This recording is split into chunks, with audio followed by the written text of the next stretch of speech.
পরিবেশ দূষণ এই যুগে একটি বড় সমস্যা। তাই বিভিন্ন শহরের গণপরিবহন ব্যবস্থাকে পরিবেশ বান্ধব করে তোলার নানা উদ্যোগ দেখা যাচ্ছে। ইউরোপে হাইড্রোজেন বাস নিয়ে পরীক্ষা নিরীক্ষা চালিয়ে বিশেষজ্ঞরা এক সমাধান সূত্রের জন্য চেষ্টা করছেন। যদিও সাধারণ ডিজেল বাসের তুলনায় হাইড্রোজেন বাসের মূল্য প্রায় 6 গুণ বেশি।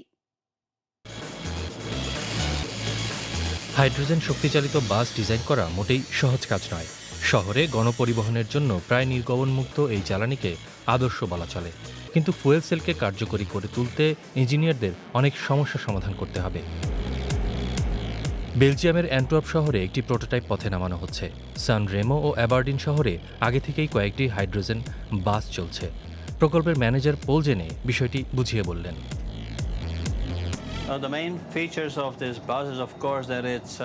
মূল বৈশিষ্ট্য হলো এই বাস হাইব্রিড ফুয়েল সেল জ্বালানিতে চলে, অর্থাৎ এর ট্র্যাকশনের দুটি উৎস রয়েছে। একদিকে ফুয়েল সেল সরাসরি ইলেকট্রিক ইঞ্জিনে বিদ্যুৎ দেয়, অন্যদিকে ট্র্যাকশন ব্যাটারিও একই কাজ করে। জ্বালানির আদর্শ ব্যবহার নিশ্চিত করতে সবকিছু ইলেকট্রনিক পদ্ধতিতে নিয়ন্ত্রিত হয়।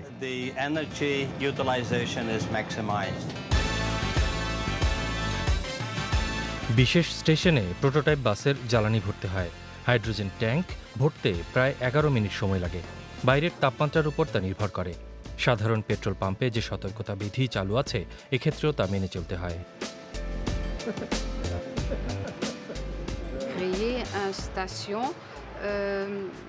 এমন ছোট আকারে জ্বালানি ভরার স্টেশন তৈরি করা সত্যিই চ্যালেঞ্জ ছিল। এমন স্টেশনের প্রয়োজন ছিল যা হাইড্রোজেনের উৎসের কাছাকাছি যে কোনো জায়গায় বসানো চলে। সেই সঙ্গে নিরাপত্তা বিধি মেনে দূর থেকে নজরদারির ব্যবস্থাও করতে হয়েছে। এসব ছিল এই প্রকল্পের প্রধান চ্যালেঞ্জ। সাধারণ ডিজেল বাসের তুলনায় হাইড্রোজেন বাসের মূল্য প্রায় 6 গুণ বেশি। রক্ষণাবেক্ষণের ব্যয়ও কম নয়। নির্দিষ্ট কিছু শর্তে শহরের বাস কোম্পানিগুলি তা সত্ত্বেও এক্ষেত্রে বিনিয়োগ করতে প্রস্তুত।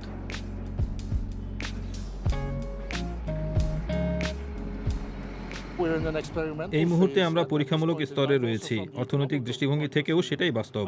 তবে আমার মতে সময়ের সঙ্গে সঙ্গে মূল্যও কমে যাবে। তখন মধ্য ও দীর্ঘমেয়াদী ভিত্তিতে আমাদের পক্ষে আরও হাইড্রোজেন বাস চালানোর সম্ভাবনা সৃষ্টি হবে। ভবিষ্যতে রাজপথে হাইড্রোজেন বাস চলাচল সহজ করে তুলতে বিশেষজ্ঞরা আরও গবেষণার প্রয়োজনীয়তার উপর জোর দিচ্ছেন।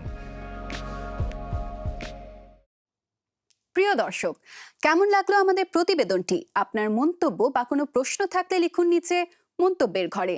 আর আমাদের সঙ্গে থাকতে সাবস্ক্রাইব বাটনটি চাপুন।